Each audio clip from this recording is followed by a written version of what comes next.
Bien, alumnos, ya después de haber visto los videos de fuerzas intermoleculares, los tipos de uniones que se establecen entre los distintos tipos de moléculas, y de ver estado sólido, ahora llegamos finalmente al estado líquido.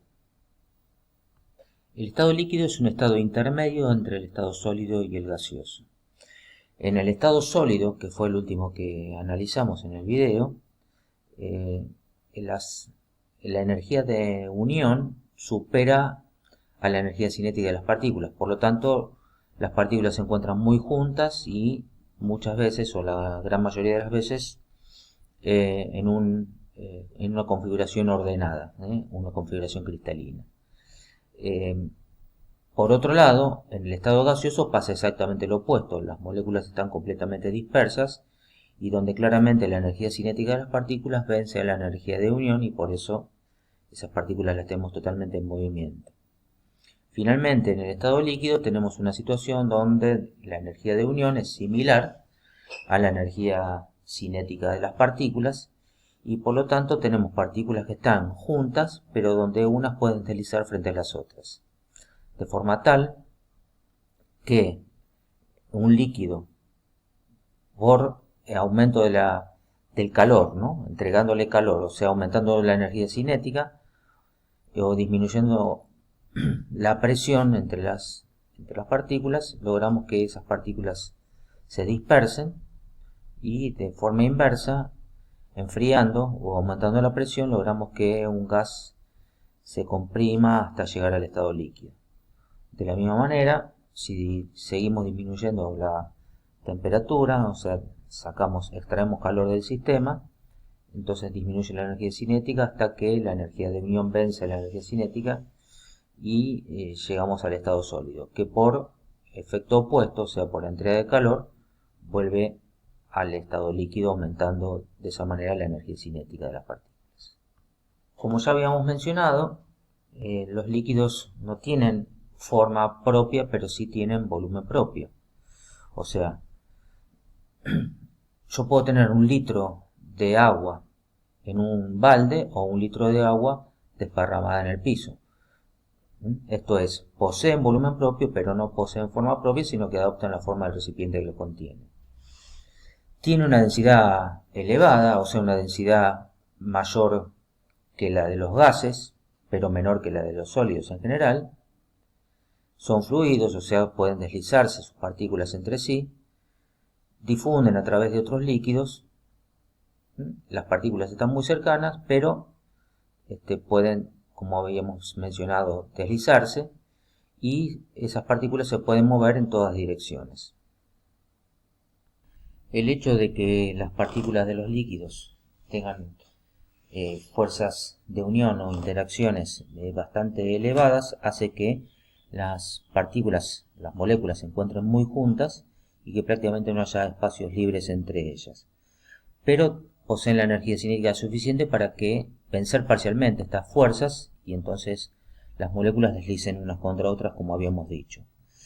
Por estas razones, los líquidos son poco compresibles, prácticamente no hay espacios libres entre las moléculas y tiene una densidad apreciable, ya que las moléculas por cada unidad de volumen están mucho más cerca entre sí, o sea, hay mayor masa por unidad de volumen en cada líquido.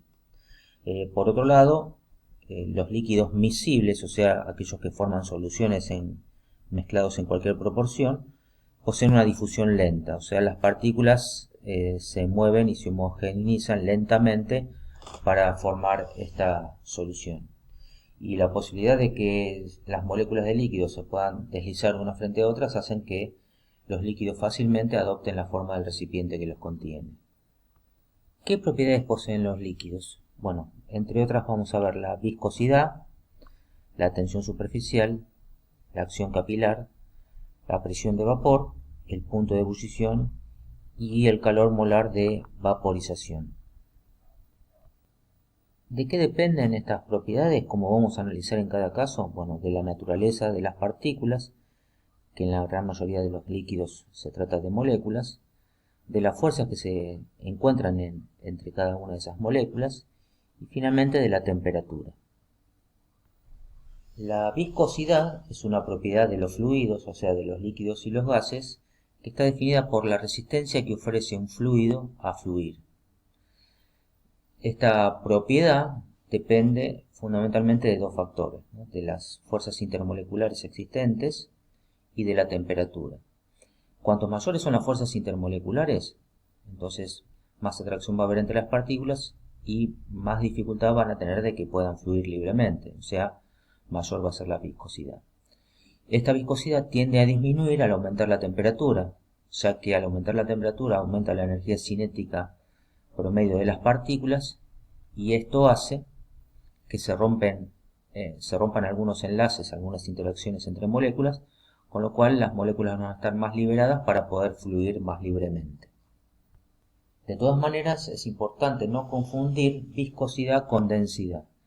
Y el ejemplo más notorio es la mezcla aceite y agua. Cuando uno mezcla aceite y agua, el aceite claramente va a estar en la fase superior y el agua en la fase inferior, como líquidos inmiscibles, ya que el agua es más densa que el aceite. Sin embargo, si volcamos un recipiente con aceite, vamos a ver que su viscosidad es mayor que la del agua. O sea, las interacciones entre moléculas de aceite hacen que esas moléculas fluyan con más dificultad que en el caso del agua. La segunda propiedad, la tensión superficial, es el fenómeno por el cual la superficie de un líquido se puede comportar como una membrana elástica. Se puede definir como la energía que habría que aplicar a la superficie para aumentar justamente la misma en un centímetro cuadrado o en una unidad de superficie. Como vemos en este diagrama, esa propiedad de las moléculas que están en la superficie, que se comportan distinto a las moléculas que están en el interior del líquido, ya que las moléculas que están en el interior del líquido son atraídas o interactúan con todas las moléculas que las rodean. Sin embargo, las moléculas de la superficie solo interactúan con las moléculas que tiene al costado y las que tienen en la parte inferior, lo cual produce una fuerza neta que va hacia abajo, hacia el centro del líquido, ¿sí? Entonces, esto hace que esta membrana, esta superficie se comporte como una membrana en la cual se pueden deslizar, por ejemplo, los insectos. Esta tensión superficial depende, como hemos mencionado anteriormente, con la viscosidad de las fuerzas intermoleculares y de la temperatura. Cuanto mayores sean las fuerzas intermoleculares, como en el caso del agua, que son puente de hidrógeno, son las interacciones más fuertes que hay entre moléculas, entonces esa tensión superficial va a ser mayor. Esto lo podemos comprobar, por ejemplo, cuando metemos un vaso dentro de otro después de lavarlos. Cuando se forma una película muy delgada de agua entre ellos, nos cuesta mucho poder separarlos, ¿sí? Y para poder separarlos en general tenemos que rotar los vasos para poder romper esa película. Si no, se comporta como una membrana elástica que hace que se suelden y que sea muy difícil. El aumento de la temperatura también disminuye la tensión superficial, ya que aumenta la energía cinética de las moléculas y con ello se rompen interacciones. Así que las fuerzas con que son atraídas las moléculas de la superficie hacia adentro disminuyen. La siguiente propiedad, la acción capilar o capilaridad, es el fenómeno por el cual un líquido asciende a través de un tubo de sección muy pequeña, llamado capilar, ya que tiene las dimensiones de un cabello, cuando ese tubo está sumergido en el líquido.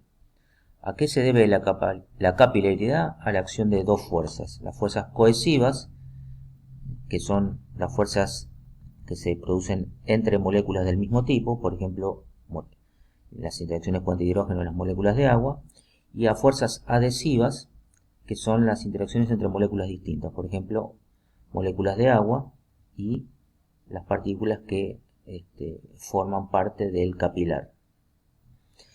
Para que ocurra capilaridad o ascenso capilar, las fuerzas adhesivas deben ser superiores a las fuerzas cohesivas, de forma tal que las moléculas del líquido trepen adhiriéndose al material que forma el capilar y esas moléculas tironeen por las fuerzas cohesivas de las moléculas de líquido que están en el interior, produciéndose así la capilaridad. Cuando un líquido ingresa en un capilar, entonces podemos tener dos tipos de meniscos, o sea, la forma que tiene la superficie del líquido dentro del capilar.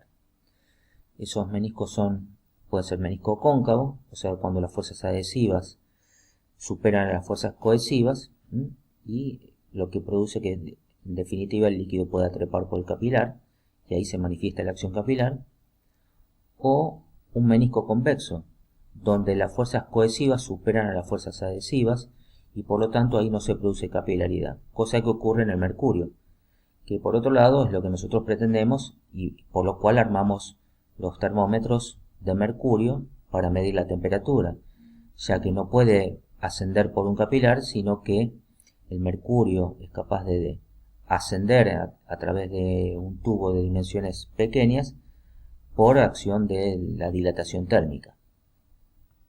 Bueno, para seguir hablando de las propiedades de los líquidos, conviene recordar o repasar cómo se llaman esos cambios de estado, ¿no?, que se producen por aumentos o disminución de la temperatura debido a la entrega o cesión de calor, con lo cual hace aumentar o disminuir la energía cinética de las partículas, con lo cual se acercan o al estar juntas empiezan a interactuar más y hacen que disminuya el movimiento, ¿no? Así que tenemos pasaje de sólido a líquido, se llama fusión, de líquido a sólido, solidificación, ¿sí? Esto producido por, como dijimos, por aumento o disminución de la energía cinética de las partículas. De líquido a vapor, el cambio se llama evaporación o ebullición. Después vamos a ver cuál es la diferencia entre ambos cambios de estado. Y de vapor a líquido, condensación o licuación. En realidad se utiliza condensación cuando se trata del pasaje de un vapor a líquido, y se utiliza más licuación cuando se trata del pasaje de gas a líquido. Hay una diferencia entre vapor y gas.